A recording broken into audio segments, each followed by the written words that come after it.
let me speak to you directly, if you Chinese, man.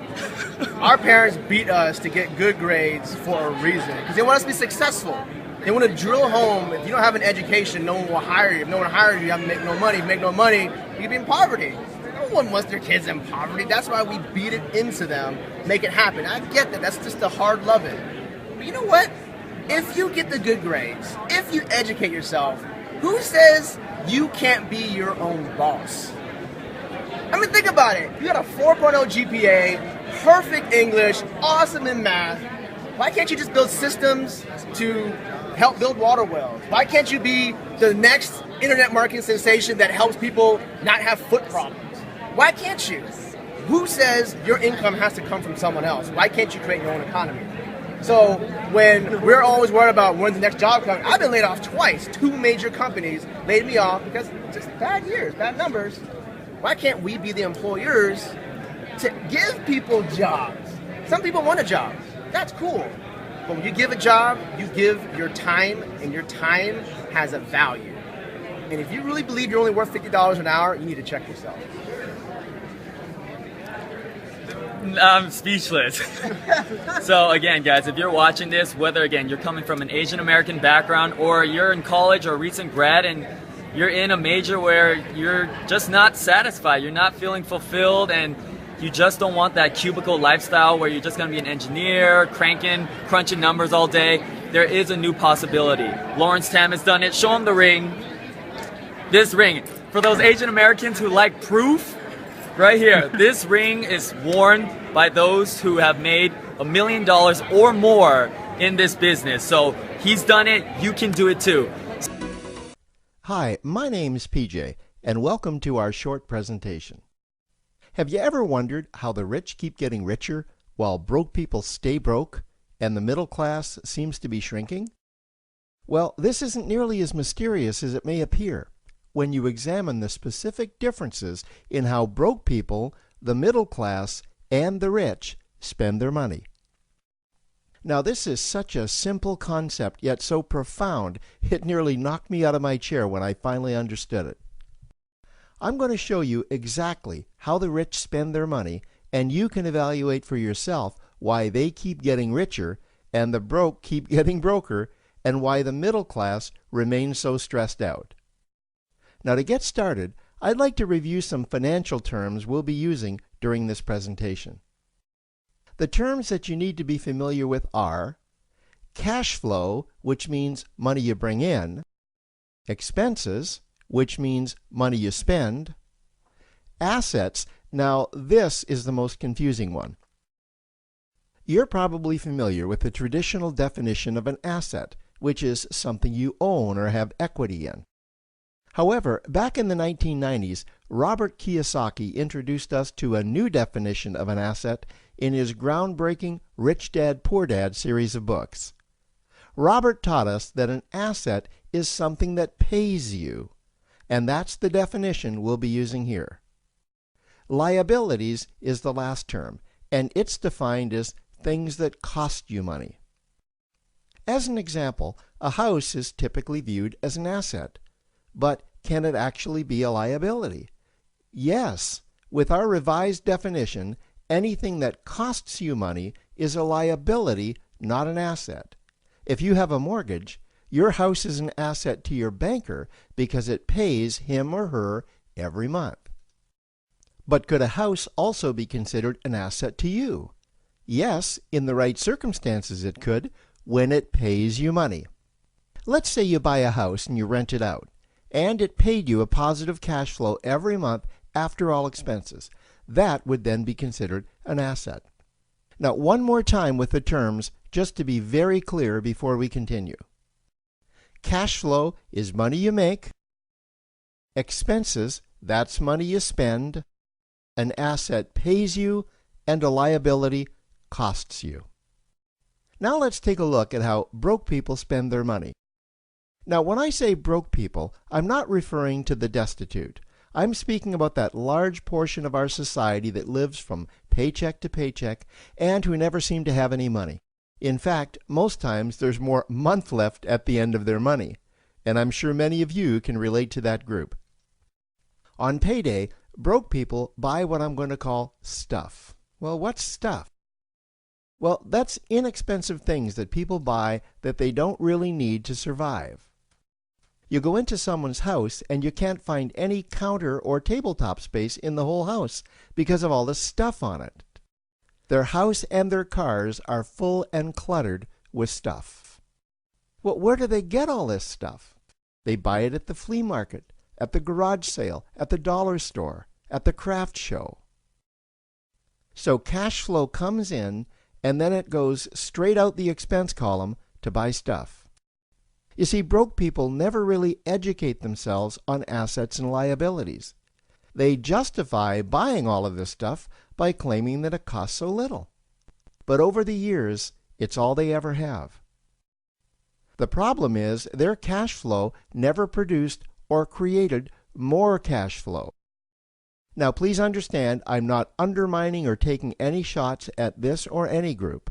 I just see a lot of financial difficulty out there, and it really doesn't need to be that way. Creating wealth isn't a mystery, it's a formula. The only reason someone doesn't create wealth is because they either don't know the formula or they don't apply the formula. Now let's take a look at the middle class. The middle class is the group that society mistakenly thinks are rich. They're not. Yes, they typically earn a six-figure income, and many of them appear rich, but it's what they buy with their money that keeps them prisoners of the middle class. What they typically buy are liabilities. Remember the definition of a liability? Things that cost you. By buying liabilities, the money gets pushed up and out their expense column. Liabilities are items like cars, boats, houses, airplanes, credit card debt. Now let's see just how this happens. The middle class gets a nice paycheck, let's say $10,000 for the month. They then split that down the middle and they pay their monthly expenses with half, and with the other half, they make a down payment on a new car. The car costs $5,000 down, and after they add on the insurance and the maintenance, that liability now costs $1,100 new dollars every single month. A few months go by, and they want a boat, then a vacation home, a Rolex watch on their credit card, a vacation on their credit card. And before you know it, their liabilities have raised their expense levels to near or above their income levels.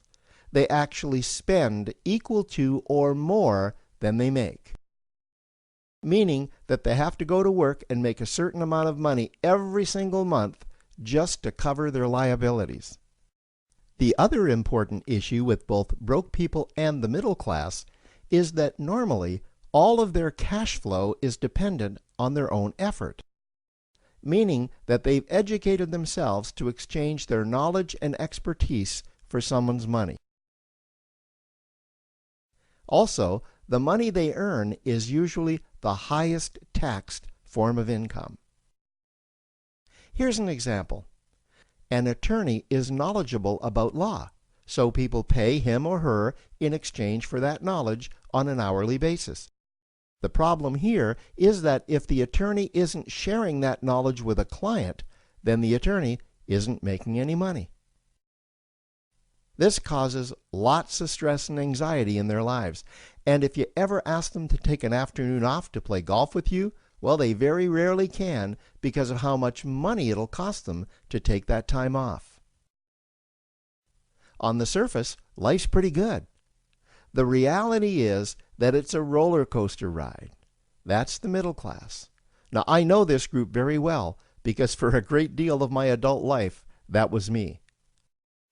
Now let's take a look at how the rich people spend their money. Rich people acquire assets. Again, an asset is something that pays you. If you want to become rich, buy assets that earn you more money. The money cycle looks like this. Acquire assets that produce cash flow, invest the profits to acquire more assets that produce more cash flow, invest those profits to acquire more assets that produce more cash flow. The rich spend their money and acquire things that produce more money. here are a few examples of assets that produce more money. Investments are the obvious ones: stocks, bonds, real estate. Education is another asset. If you learn how to do something that produces more money for you and you actually do it, that's buying an asset. There's a great quote that goes, "If you think education is expensive, you should see how expensive stupidity is." Another example of assets you can acquire that pay you are cash-generating opportunities, especially those opportunities that can create a passive cash flow. Passive meaning that once you build it up, the money continues to flow whether you're still building it or not. Here's a small example. Let's suppose you bought a pinball machine and you put it in a barber shop, and you don't spend any of the profits. You save them until you can buy another pinball machine and put it in another barber shop. This, by the way, was Warren Buffett's first business. If you don't know who Warren Buffett is, he's one of the top 2 richest men in America. The rich are extremely eager to find those passive cash-generating opportunities because those opportunities continue to pay them month after month, year after year, long after they've stopped working the opportunity. You know, I see this happen again and again with successful entrepreneurs. They find a passive cash flow stream that they build up, and it continues to pay them month after month, year after year. They then take those profits and multiply them in another passive cash-generating opportunity, and then again in another. In conclusion, here's what I've learned over the years. You can't find these passive cash-generating opportunities unless you're open to hearing about them. Then, once you find them, you must be willing to see what fits you and then act. Now, the reason I say this is that I once answered a hokey little ad that I ended up generating 7 figures from, simply because I answered that ad and then took action.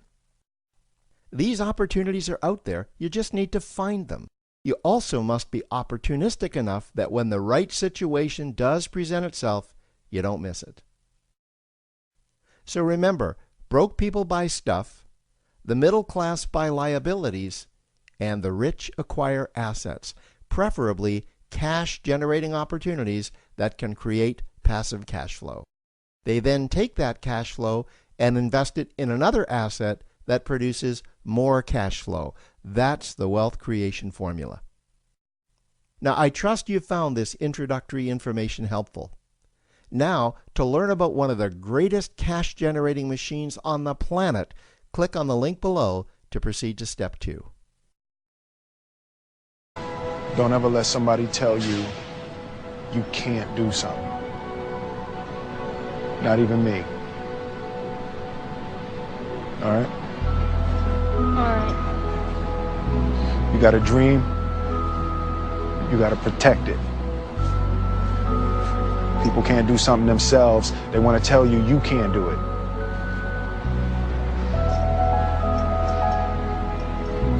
You want something, go get it. Period.